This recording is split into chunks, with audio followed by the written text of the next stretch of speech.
Semangat pagi teman-teman, perkenalkan nama saya Sonik Paradigma Thorik dengan NIM 23010100290 kelas SI 201 Universitas Siberasia. Pada kesempatan ini, saya akan mempresentasikan tugas UAS terkait materi sistem operasi. Sistem operasi merupakan perangkat lunak yang bertanggung jawab mengatur semua aktivitas sumber daya komputer dan menjadi penghubung antara pengguna perangkat dengan perangkat keras. Perangkat komputer tidak dapat menjalankan aplikasi perangkat lunak jika di dalamnya tidak terdapat sistem operasi.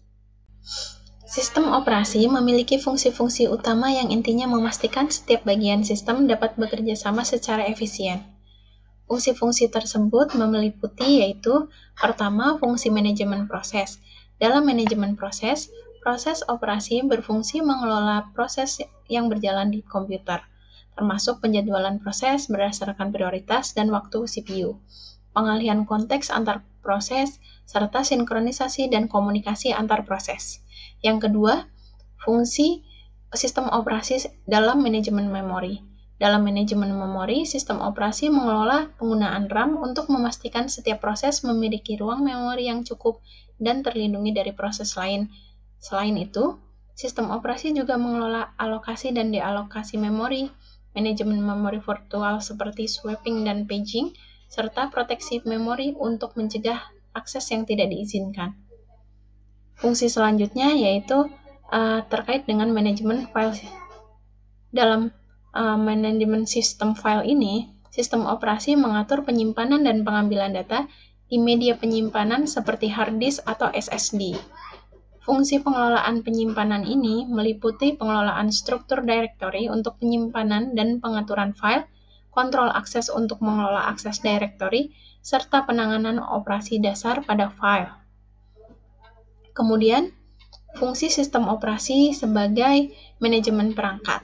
Berkaitan dengan device, sistem operasi berfungsi mengontrol dan mengelola perangkat kelas eksternal yang menyangkut penyediaan driver perangkat, mengatur penggunaan perangkat dan penggunaan buffer, serta mengontrol akses perangkat keras oleh berbagai aplikasi. Fungsi manajemen keamanan dan akses. Di lingkup keamanan dan akses perangkat, sistem operasi berperan melindungi sumber daya dari bermacam malware, yaitu dengan memastikan hanya pengguna sah yang dapat mengakses sistem kontrol dan mengontrol hak akses pengguna terhadap sumber daya sistem, serta memonitor dan melindungi sistem dari ancaman keamanan. Selanjutnya, kita akan membahas mengenai karakteristik sistem operasi open source.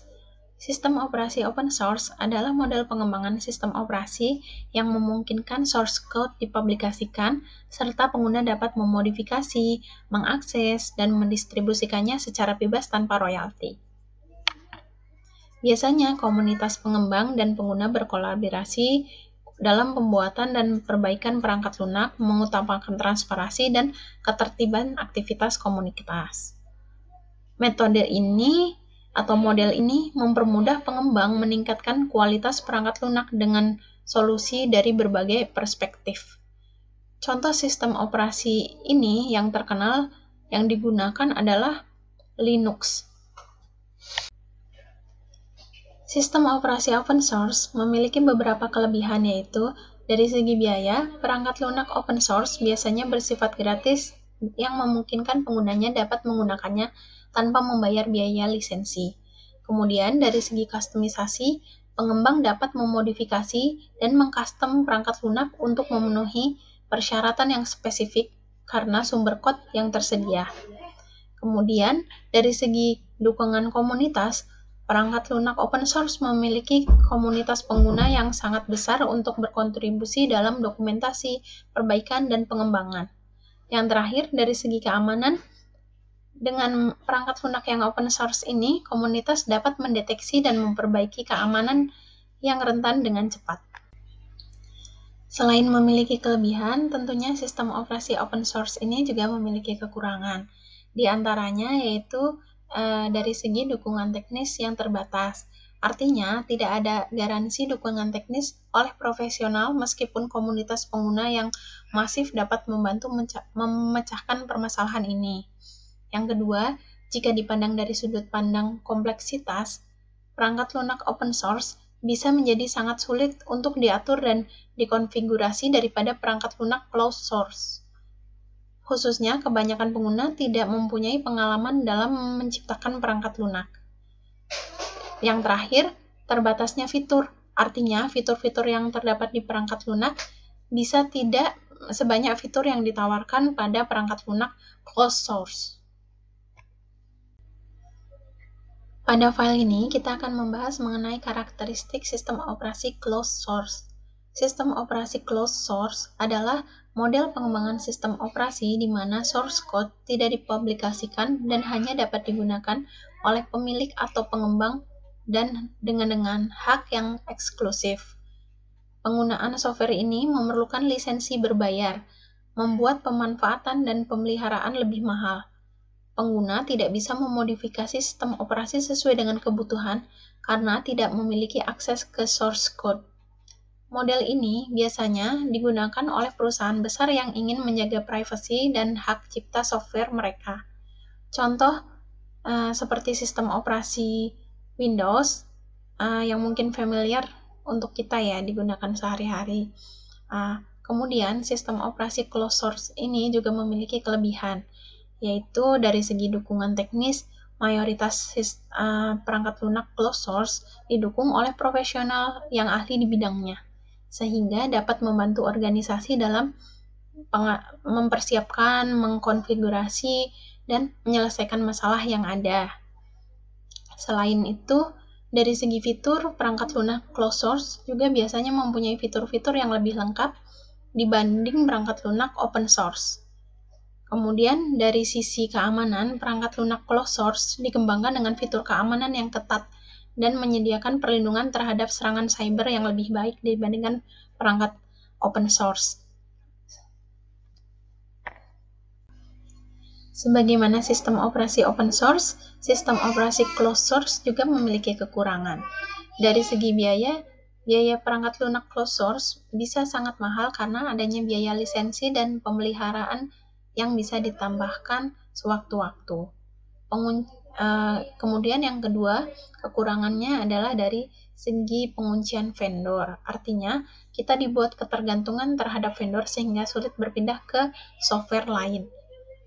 Ketiga, kustomisasi yang terbatas dan tidak semudah perangkat lunak open source. Yang terakhir, minimnya transparansi. Karena source code tidak tersedia, pengguna tidak bisa melihat bagaimana softwarenya bekerja atau data yang dikumpulkan oleh software, sehingga meningkatkan resiko terganggunya privasi pengguna. Dari skema dasar sistem komputer dapat diketahui bahwa data dari perangkat input akan dikirimkan melalui bus data ke CPU, kemudian CPU akan menerima data dari bus data dan akan mengolah dan memprosesnya, serta akan mengirimkannya ke memori utama atau memori penyimpanan jika diperlukan dengan bantuan bus alamat dan bantuan sinyal kontrol untuk mengatur operasi membaca dan menulis data. Setelah pemrosesan data selesai dijalankan, data tersebut akan dikirimkan ke perangkat output atau disimpan melalui bus sistem ke memori penyimpanan. Pada slide ini, kita akan memaparkan terkait apa itu perangkat input, proses, output, dan memori beserta contoh-contoh perangkatnya. Pertama, pada perangkat input. Perangkat input adalah perangkat yang digunakan untuk memasukkan data atau instruksi ke dalam sistem komputer. Perangkat input contohnya yaitu keyboard, mouse, scanner, mikrofon, webcam, dan joystick. Kemudian, selain perangkat input, terdapat juga perangkat proses. Perangkat proses adalah perangkat operasi yang digunakan oleh CPU untuk menjalankan instruksi dan mengolah data. CPU juga sering diibaratkan sebagai otak dari komputer yang mengendalikan semua operasi komputasi. Contoh dari komponen perangkat proses ini adalah control unit yang berfungsi mengarahkan sistem operasi dan mengirimkan sinyal-sinyal kontrol ke bagian dari komputer. Kemudian ada juga Arithmetic Logic Unit yang melakukan operasi aritmatika dan logika dasar seperti penambahan, pengurangan, dan perbandingan. Kemudian ada juga register CPU. Yang ini digunakan sebagai penyimpanan kecil dan cepat di dalam CPU yang digunakan untuk menyimpan data sementara dan instruksi yang sedang diproses. Kemudian ada juga perangkat output. Perangkat output itu adalah perangkat yang digunakan untuk menampilkan hasil dari pemrosesan data oleh komputer. Contoh dari perangkat output yaitu ada monitor, printer, speaker, proyektor, dan headphone. Kemudian yang terakhir ada perangkat memori. Perangkat memori adalah perangkat yang digunakan sebagai tempat penyimpanan data sementara dan permanen di dalam komputer. Perangkat memori ini untuk menyimpan instruksi dan data yang sedang digunakan oleh CPU. Perangkat memori dibagi menjadi dua. Yang pertama memori utama dan yang kedua memori penyimpanan. Memori utama ini ada RAM, yaitu bertugas menyimpan sementara yang digunakan untuk menyimpan data dan instruksi yang sedang aktif digunakan oleh CPU. RAM ini bersifat volatil, artinya dia akan hilang datanya saat listrik mati. Kemudian ada lagi cache, yaitu jenis memori sementara yang lebih kecil dan lebih cepat dari RAM, tapi digunakan untuk menyimpan data yang sering diakses untuk meningkatkan kecepatan aksesnya. Kemudian pada memori penyimpanan, ini adalah untuk penyimpanan permanen untuk data dan instruksi. Contoh dari penyimpanan memori penyimpanan ini ada hard disk, ada SSD, ada optical drive, dan ada juga flash storage. Pada slide ini saya akan membahas terkait prosedur instalasi Ubuntu 22.05.5. Namun karena di sini saya di PC sudah ada instalan Windows, maka saya akan install Ubuntu ini melalui VirtualBox. Nah, untuk ISO instalasinya saya download di release.ubuntu.com/jmi. Kita mulai saja proses instalasinya. Di sini kita akan install Ubuntu versi 22.05 beta. Nah, karena saya sudah punya OS di PC, di sini saya akan menginstal kembali OS Ubuntu ini pada Oracle Virtual Machine VirtualBox. Di sini saya asumsikan bahwa virtual machine ini sudah ada di PC saya. Jadi saya langsung klik open.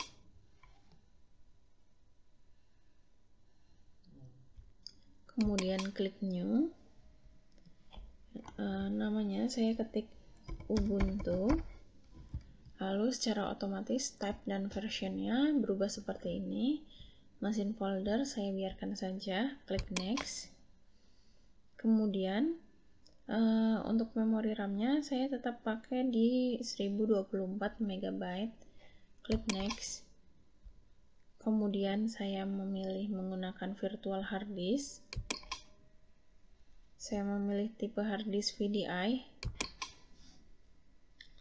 Dan di bagian ini saya memilih dynamically allocated.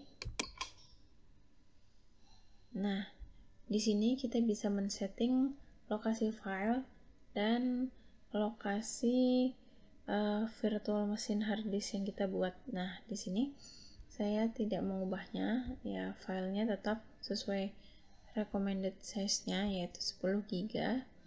Saya klik create. Nah, setelah diklik create, muncul icon Ubuntu di sini. Namun belum ada power ISO-nya. Nah, di sini kita akan menambah power ISO-nya. Klik storage, terus di gambar disk ini kita klik. Terus di sini kita pilih choose a disk file. Nah, di sini kita memilih power ISO yang sebelumnya telah kita download. Di sini saya memilih Ubuntu 22.05 beta desktop. Klik open, klik OK. Setelah ada power ISO-nya, kita coba dengan klik start.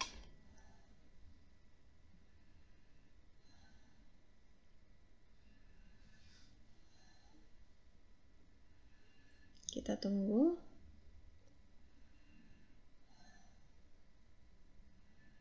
Nah, bagian awal saya akan memilih yang ada tanda bintangnya, lalu tekan enter.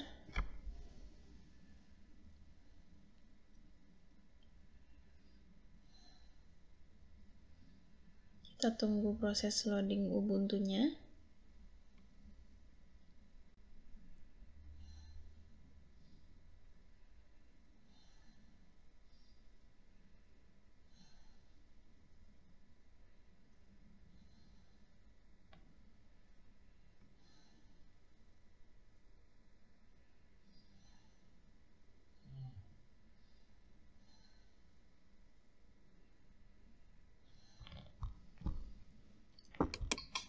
Proses loading ini membutuhkan waktu beberapa menit. Kita tunggu saja.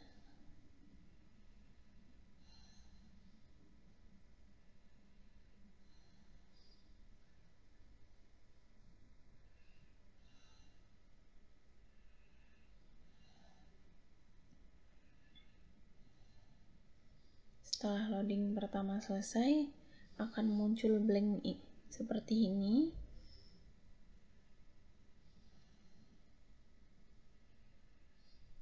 Ini juga memakan waktu sekitar beberapa menit. Kita tunggu saja sampai muncul tampilan instalasi awal.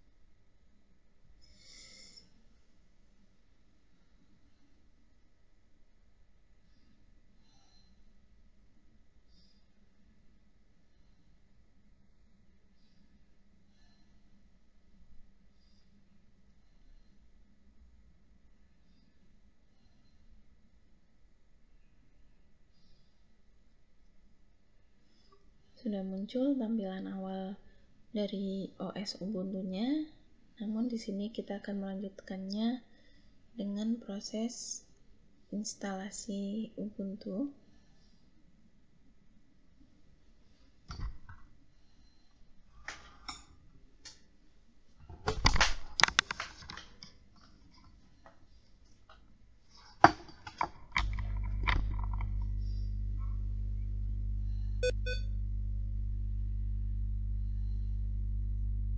Kita tunggu lagi.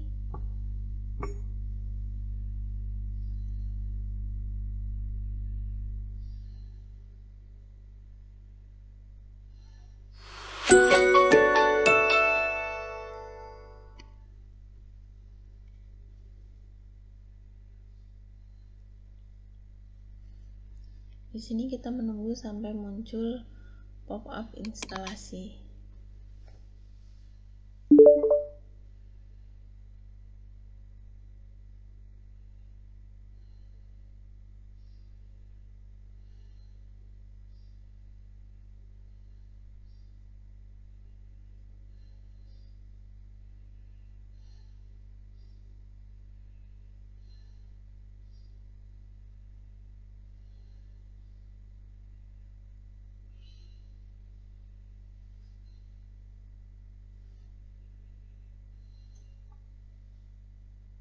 Nah, muncul tampilan awal.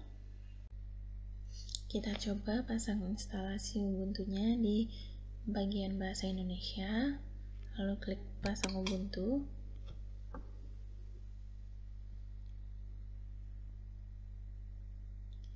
Nah, untuk susunan keyboardnya kita menggunakan English US, lalu klik lanjutkan.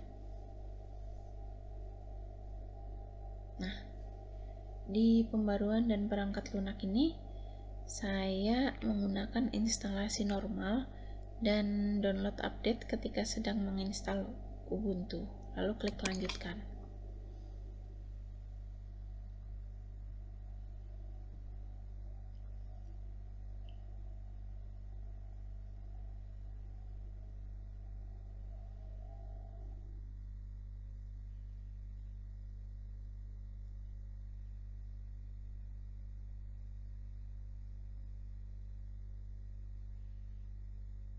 Kita tunggu dulu proses ini.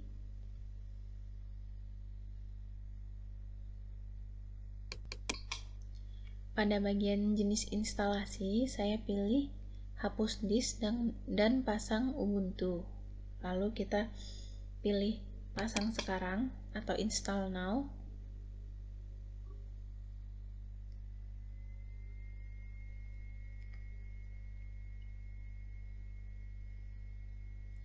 Kemudian ditampilkan notifikasi seperti ini. Lalu saya pilih lanjutkan.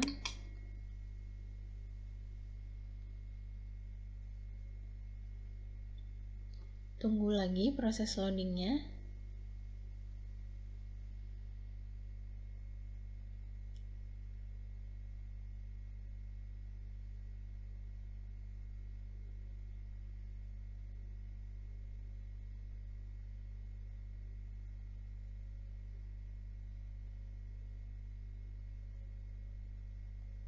Nah, yang ini kita set lokasi di mana kita sekarang, lalu klik lanjutkan.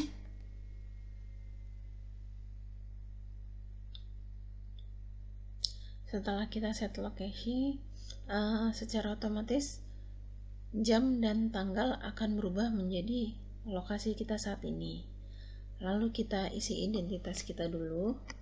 Contohnya, di sini saya menulis nama saya, terus nama PC, terus kita ketikkan juga nama sandinya.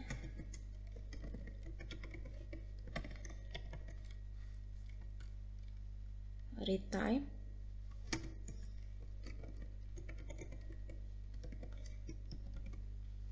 Nah,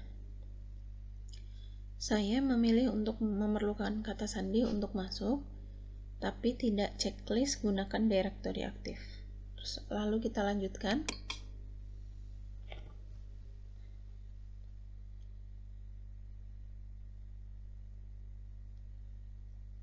Kemudian di sini kita tunggu proses instalasinya.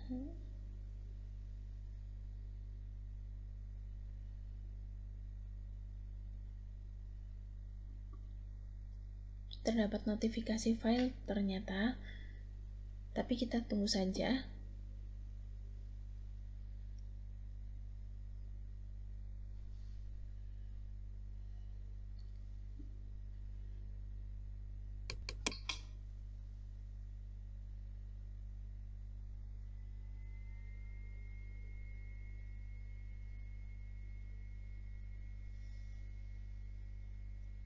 Nah, mulai muncul tampilannya dan selesai.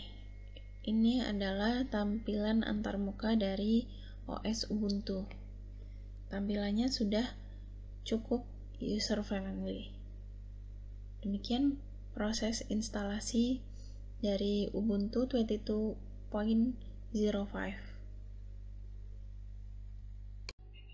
Demikianlah presentasi sistem operasi saya.